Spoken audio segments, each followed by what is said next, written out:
Hey gang, this is JC, and this is the Daily Dose for Friday, March 25th, 2011. A combined venture with Mind Active in beautiful downtown Brentwood. Great archives, top of the page, eye candy feature, right along the bottom strip there. As I'm looking outside right now, it is freaking snowing. We are 5 days away from opening day. What the hell is going on? Things better change, and they better change quickly. That's all I have to say. All right, we got a bunch of stuff going on this week. It looks like the weather's going to stink in terms of being outside, so why don't you spend some time inside with us at Helen Fitzgerald's. This is going to be a great time. Bo Bice, 2005 runner-up on American Idol, to Carrie Underwood, is going to be in town on Sunday evening. We're going to be at Helen Fitzgerald's raising money for the tornado victims on New Year's Eve. We've got auctions, we got raffles, we got all sorts of stuff, and it only costs $10 to get in. They got about 750 seats. About 750 people can get into the place. Doors open at 4 o'clock. You've got an opening act, John Henry and the Engine, going to be taking the stage at 4:45. Bo Bice takes the stage at 6. I'm happy to say I'm going to be emceeing the event, and it's a great opportunity for you to help out some neighbors. I know everybody's getting pulled in a lot of different directions right now, because you got the tsunami and you got some people trying to help out the soldiers in the 3 different wars that we're in right now. But these are your neighbors down there in Sunset Hills. We hope that you can help out. And again, you just take your $10, you get in line, 4 o'clock, doors open up, and you start hearing some live music.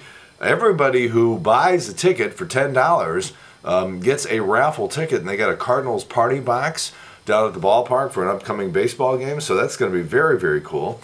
And again, we hope to see you at Helen Fitzgerald Sunday evening at 4 o'clock with Bo Bice taking the stage at about 6. And I should also tell you that the music that I've been hearing from Bo lately is quite good. Sounds like a cross between, I don't know, maybe like the Allman Brothers and Bob Seger, maybe a little Molly Hatchet thrown in. So pretty interesting stuff from Bo these days, and that's going to be a great show. Well, it's Friday. If only there was a song to help us celebrate.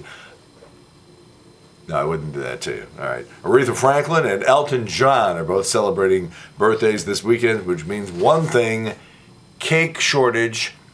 Elizabeth Taylor carried a secret about James Dean to her death. Apparently, he told her, you can't tell this story until after you're dead, but he was abused as a child by his minister. Of course, James Dean died when he was only 24 years old. Here's some Oscar trivia for you. Who was lubed up and toked and baked when she accepted her Oscar for Best Supporting Actress in 1991? That's right, Whoopi Goldberg. She's finally coming clean on that whole thing. How about American Idol last night? What the hell was that all about? Man, oh man, Casey Abrams, who some people said, oh, he could win the whole thing, ends up getting eliminated last night. So they're like, okay, they put him through this humiliating process of saying, all right, we'll give you one last chance to redeem yourself. Get up there and sing. And he starts singing. He gets like 10 seconds into it, and the judges start going, no, this is ridiculous. We're using our vote to save you. And he gets saved. It was really sort of an electric moment on American Idol last night. Oh, by the way, and they said that because of this whole glitch and this whole thing, well, not really a glitch, but just they didn't like the way it went. So when the kids go on tour next summer, it's going to be 11 kids instead of 10. Instead of top 10, it'd be top 11. So, all right, now, there were some stories earlier in the week, and Trish was doing it on the trash yesterday on the Big 550 KTRS, involving the mansion that the kids are staying in on American Idol being haunted. Well, it turns out TMZ did a little, as they like to say, extra digging, and found out there were heavy downpours, torrential downpours in Los Angeles last week, and the roof is leaking. There's no ghost, unless it's the ghost of Brian Dunkelman. That's all I can say. On Tuesday's Lopez Tonight, which I have to tell you I've seen like twice because the show is so abysmal, George Lopez was comparing Kirstie Alley, who is on Dancing with the Stars right now, comparing her to a pig, and making pig noises and pig references and stuff like that. Yesterday, Kirstie Alley responded on Twitter, and she called him a drunk. Ooh, game on. All right, a couple of things to watch for on television this weekend, the first of which is tonight on HBO, Funny or Die. This is the thing Will Ferrell and Adam McKay, who collaborated on the hysterically funny and just mindlessly stupid movie Anchorman, which I laugh at hilariously whenever it's on. And they have this thing called Funny or Die, and it's on HBO, 10:30, St. Louis time on HBO, and tonight is the second season finale. This is the strangest and yet funniest show on television right now. I can't say enough good things about it. It is just completely unrestrained. They will do anything. Shades of Mr. Show is all I can say.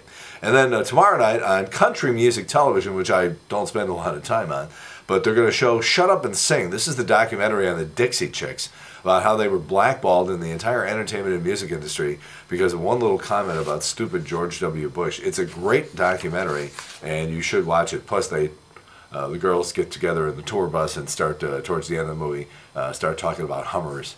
And that's always nice. If you had to guess one regret that Pete Townsend would say that he had after years and years and years in the music business, you'd probably be surprised if he said, oh, I don't know, I probably wouldn't be in The Who. And yet that was his answer. Pete is a little out there these days. New data has come out on the 2010 census, and here are some highlights. The population center of the United States has moved about 30 miles southwest, but resides in beautiful Plato. You can tell I've spent a lot of time there. Plato, Missouri. Half of us live east of there, and half of us live west of there here in these United States. And the Hispanic numbers are growing like crazy. More than half of the United States population increase in the past decade was Hispanic. About 1 out of every 6 Americans now is Hispanic, and 1 out of every 4 children. There are now 50.5 million Hispanics in the United States, making it the second most common race. There are 196.8 million whites, 37.7 million blacks, 14.5 million Asians, and in the 1970 census, the divorce rate in country, sort of rural areas, was just tiny. It was minuscule, but the divorce rate in rural areas of the United States is up 700% in the last 40 years. I think country music has a lot to do with that, by the way.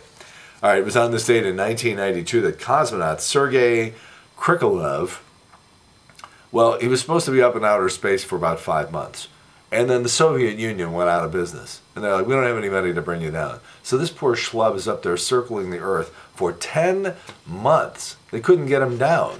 And he was just circling around out there. My guess is he had a couple of stiff whiffs of vodka and started looking for some people to punch out. Birthdays. Well, you know, it's easy to just say that everybody was born this weekend, because listen to this. Catherine McPhee, American Idol, 27. Danica Patrick, 29. Sarah Jessica Parker, 46.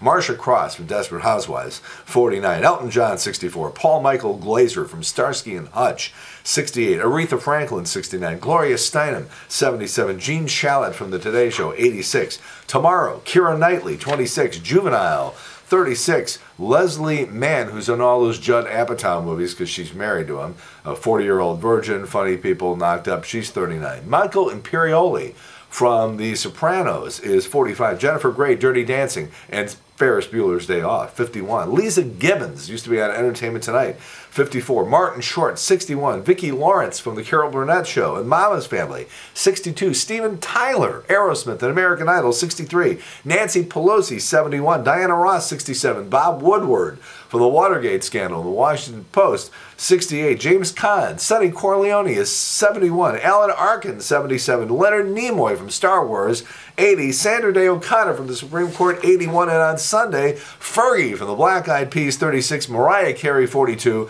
Quentin Tarantino, 48. And Tony Banks, the keyboardist for Genesis, is 61.